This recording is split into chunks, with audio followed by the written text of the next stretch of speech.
Hello mga farmlad, good morning. And lot number 2 naman po yung ating ipapakita ngayon. So, na-upload na po natin yung lot number 1. Ano po?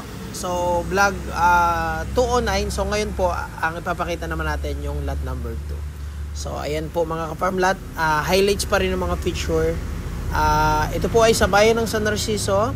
May sukat po na 4,250 square meter na nagkahalaga po ng 4.6 million, all expenses for transfer shouldered by the seller.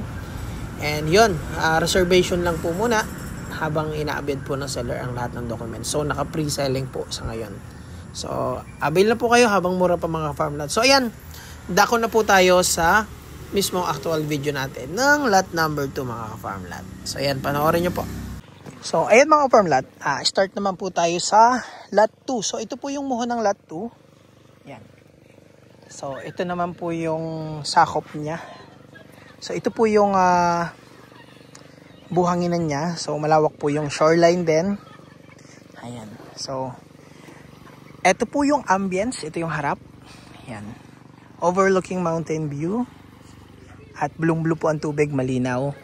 At ito pong harap natin ng mga kabundukan pong yan. Ayan po ay Bicol area na yan. So ito po yung Pasakaw and Ragay.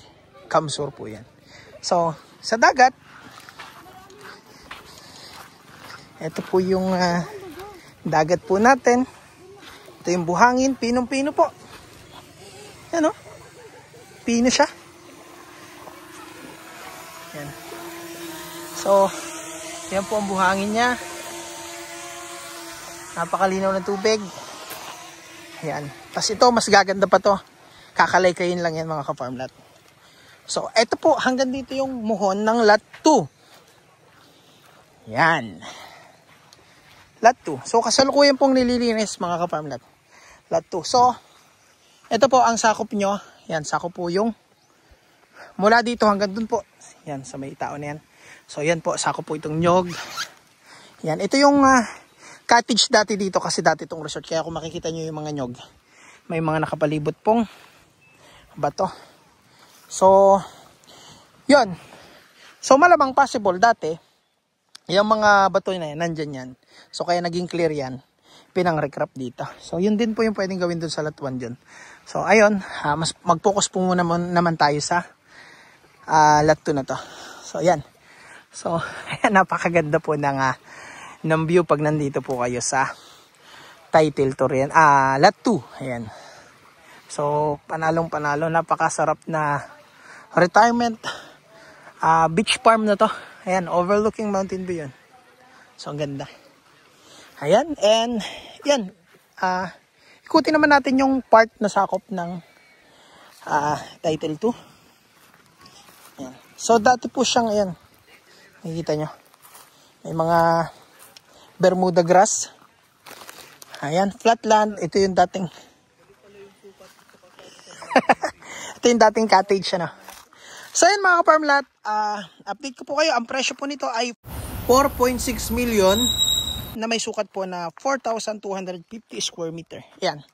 Hindi maliit.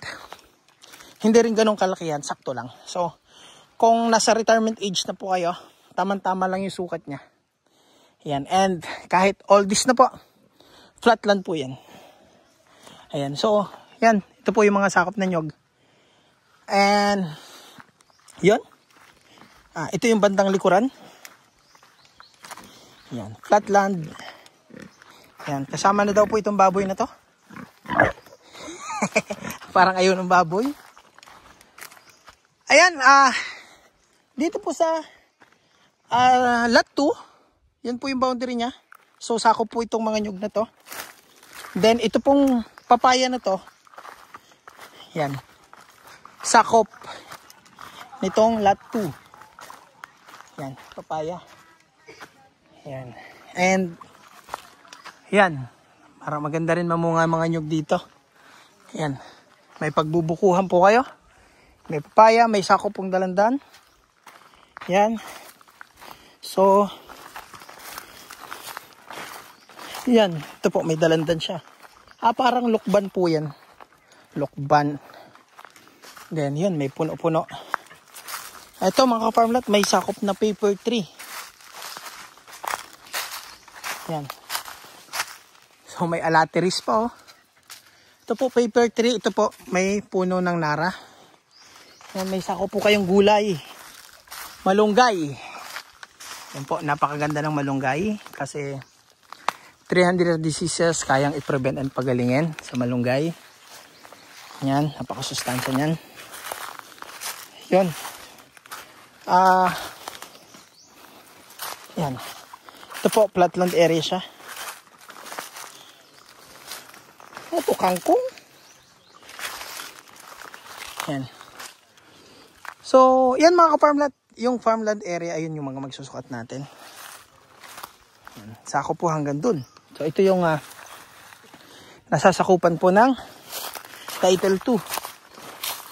Yan.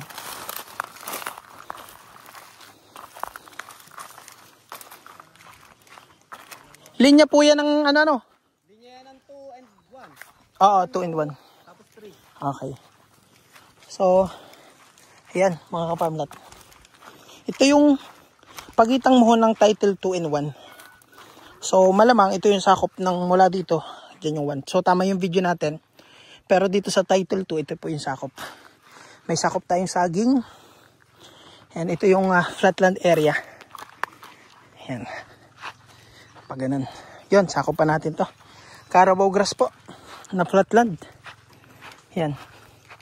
So, ito yung katugon na mohon ng linya lang pala to. So, pahaba pa po ito. Papunta pa dun. Ayan. Malawak pa. Siyempre, halos kulang-kulang kalating hektarya ito. 4,000 square meter. So, hanggang dito po ang lot 2 natin. So, mainit. Ayan. So, ayan. Sa mga ka-farm lot natin, sobrang init po ngayon. Summer na. Ayan. So, ito po yung bandang likuran. So, wag po kayo mag-alala kasi sagot ng seller yung pagdi-develop dito. Yan, paglinis po niyan, sagot ng seller yan. And, agent commission, transfer ng title sa pangalan nyo, pag-develop ng road para pasok na pasok sa sakyan nyo. Seller po ang bahala. Kaya yung sa 4.5 million, neto po yan. Neto na po yan. So, ang terms po dito mga ka-farm lot, yan. 100,000 po ang reservation. Siyempre, para makapili na po agad kayo. At hindi na rin ma-offer sa iba yung available slot. And, pag kumpleto na, yan, pwede na po magbayad ng 80%. Since 4 slot lang po ito, napakabilis nito maubos since maganda rin yung dagat. So, kaya pag nakita nyo to, tripping nyo po agad at makapili po kayo. Then, pag ready na, kumpleto na lahat ng buyer, sabay-sabay po magbibigay ng 80%. Kasi sabay-sabay din po ang transfer nito sa name nyo. Ayan. So, kahit kulang pa kayo, kahit 80% pa lang yung binabayad nyo, mag-execute na agad po ng deed of sale para ma-ongoing na po agad yung transfer sa pangalan nyo. At pag transfer na po sa pangalan nyo mga ka-farm lot, yun pa lang yung time na abisuhan kayo ng seller na pwede nyo nang bayaran yung remaining na 20%. Ayan. So, ayan mga ka-farm lot, pabalik na po tayo. Papunta na tayo sa Title 3 na ibibidyo natin. Ayan. So, mag-uumpisa ulit tayo sa harap. So, panibagong video na naman sa Title 3. So, okay lang. Para at least mas makita nyo ng malinaw itong ating for sale. Ayan. So, ang Title, lot 2, wala pong nasakop na kawayan. Ang lot 1 and 3, yan. Ito, sakop ng 3 may kawayan. Yung lot 1 may sakop din pong kawayan. So, yan. Pabalik na po tayo sa mohon number 3. Yan. Eto mga ka-farmlet, panalo rin tong 3. So, yan mamaya. So, at least nakikita nyo naman yung ambience papunta sa dagat. So, kanina galing tayo sa dagat, papunta dun sa likod. Yan. So, okay na okay ito mga ka-farm lot. Panalo rin to. So, Isa rin sa magagandang property. Yan. At ang kagandahan, mura pa mga farmland kasi, nako, napaka magandang investment po talaga ang mga beach kasi unang-una mas mabilis tumaas yung zonal value at mas mabilis mo mabibenta agad dahil karamihan sa mga buyer number one best selling po tabing dagat. Ayan. So, eto na. Ito na tayo sa lot 2. Yan, mag-umpisa na tayo sa title or lot 3. Yan, dito na tayo. Bakit ba nagpapaakit sa bawat likha mong tinig? Wala namang kasiguraduhan, meron ba akong kalalagyan sa magulo mong damdamin? Di alam kung para sa'kin ba ang iyong nararamdaman? Kailan mo balak na pindahan?